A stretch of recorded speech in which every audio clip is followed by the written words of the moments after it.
Welcome back to Celebrity Radio. It's Alex Belfield here at the Riviera, which is home to so many great shows. It's got the adult shows with the ladies taking their clothes off for the men and dancing, and the men taking the clothes off and dancing for the women, and then fabulous musicians performing every night with two shows. The first is Forever Doo-Wop, which is on at 7 o'clock, and Forever Motown. Both shows incredible from 9. And what I love about it, it's packed with proper musicians who sing and perform live. Early Clover, how are you? I'm doing great. How are you? I'm delicious, thank you. And I tell you why. I'm so inspired by people like you because it's effortless. What you do is as if you were born to do it. There was no other job for you, was there really? Apparently not. I've done quite a few other jobs, but I always came back around to this one when I was younger.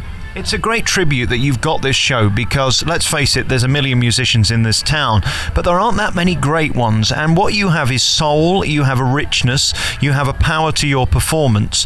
I ask all the stars this question. At what point did you stand on stage and found that that came easily and that you didn't have to think about it anymore? When I was 18. So you were born with it then, let's face it. Yes, I was. Tell me about what you do and where it comes from. I mean, you're working hard here. You're doing 2 shows back to back, and you've got to be as strong at the end of the second one as you are at the beginning of the first one. Well, my dad once said, if you love what you do, you never work a day in your life. And I love what I do. We all love what we do. And it doesn't come as work. It comes as enjoyment and fulfillment because so many people get a lot of fulfillment and joy out of what we do. So that gives us the momentum, the energy, which we get from the audience and everything, and the inspiration to continue to do this. And what I love about these 2 shows is the fact that you can't phone it in and you can't fake it. I mean, Motown are some of the hardest songs to sing. They're very high if you get into the Temptations music and things like that. And of course, doo-wop, you've got to hit those harmonies or it's going to sound like a car crash. That's right. All the harmonies in the doo-wop are set aside from most music because in doo-wop, it was about the vocals, not so much about the music. And you have to make sure that each voice hits those notes right on time because, like you said, if you don't, it'll be a train wreck. Motown was about the vocals and the music. So you have to incorporate the essence of both in order to get that one projection for one entity there. You have to incorporate both of them.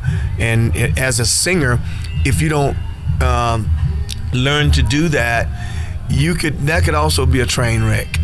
You know, it can be. I imagine you've got to like the guys you're performing with because it's so intimate, doo-wop. I mean, those harmonies have to sort of become one, yes. And therefore, if you don't like each other or it becomes competitive, it's not going to work. It don't. We're like family up in here. We get along. We come up in here. It's laughter from the time we get here until the time we leave.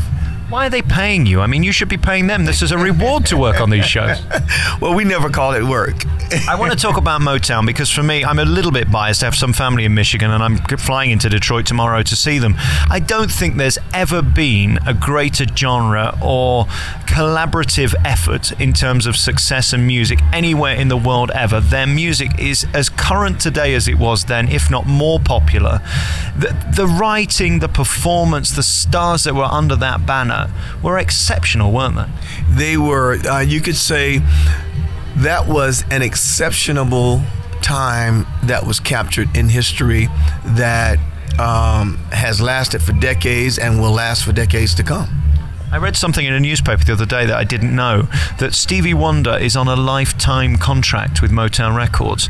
Who knew? I mean, when they signed that, how could they have known what genius he was going to be? I mean, it's extraordinary. A lifetime contract. It's unheard of. Well, when you get a genius like Stevie Wonder, there's an old phrase that Ray Charles can see that, that this kid at the age of 12 playing a harmonica and singing like that, there's nothing else but the sky for him. The sky's the limit, He's such a wonderful person.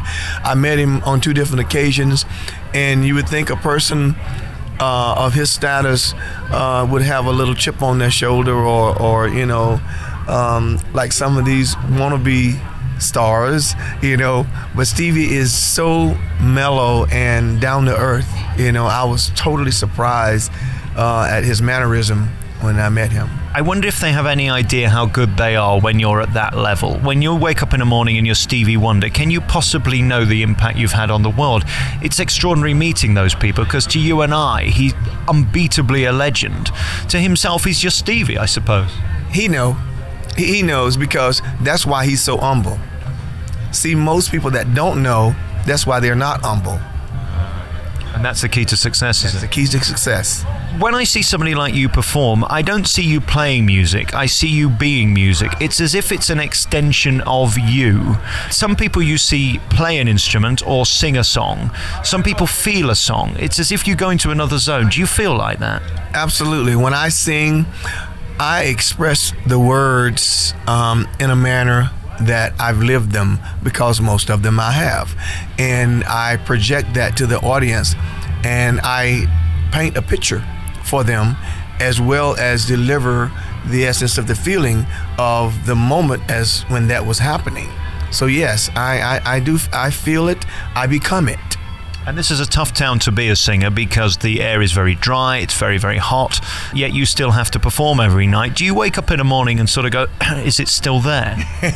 Well, sometimes you wake up in the morning and you wonder, how's it going to be tonight? Because sometimes the allergies can be really bad out here, and you have to pamper and nurture your voice in order to stay in shape to sing 7 nights a week. When you're as gifted and as talented as you are, how do you stop becoming neurotic about it? Because I've met singers who don't have a life because they can't eat this and they can't do that and they can't get up at this time and they have to go to bed at that time. Do you keep it in proportion that this is a gift that will ultimately be there and you'll find a way to get through? Or are you one of these people that's gargling with glycerine before you go on stage every night? Well, I can honestly say, thank God that it's a gift for me. But like I said, I do pamper it and I nurture it, because I don't kid myself, because I know that it can be destroyed if I don't take care of it, and I do take care of it. I notice you're surrounded by a lot of geniuses in this show. You're all equally as talented as each other, but you all have your own thing, which is great. I wonder, outside of the show, who impressed you the most, who you've met and worked with? Because when you look at your CV, there aren't many people you haven't worked with in your field. Who's impressed you the most? I would say Little Richard, Ray Charles, Stevie Wonder, B.B. King, James Brown, Otis Redding, Marvin Gaye, Aretha Franklin. All right, you're showing off now. Calm down. Have you tried to work out what those guys have got and how they got it? Is there any pattern between them, or is it just you're born great? You're born with it. Charlie Thomas of the Drifters had a saying that when a singer got that oomph. If they don't have that oomph, you can tell when they sing whether they have it or not. If they don't have it, they just don't have it. You can't develop it. And it's interesting, even in this town, I've sat in very big showrooms with very big stars who haven't got it. I've sat in tiny little showrooms with 3 people watching somebody on stage who has got a gift. And that's what's amazing, isn't it? You kind of feel someone, and it's how they make you feel. I always remember somebody once said to me, nobody ever remembers what you say, but how you make them feel. And that's what you're trying to do on stage, leave people with a feeling. Yes, and we do that every night, because we all come here with the same attitudes every day. It's all about the audience, not about us.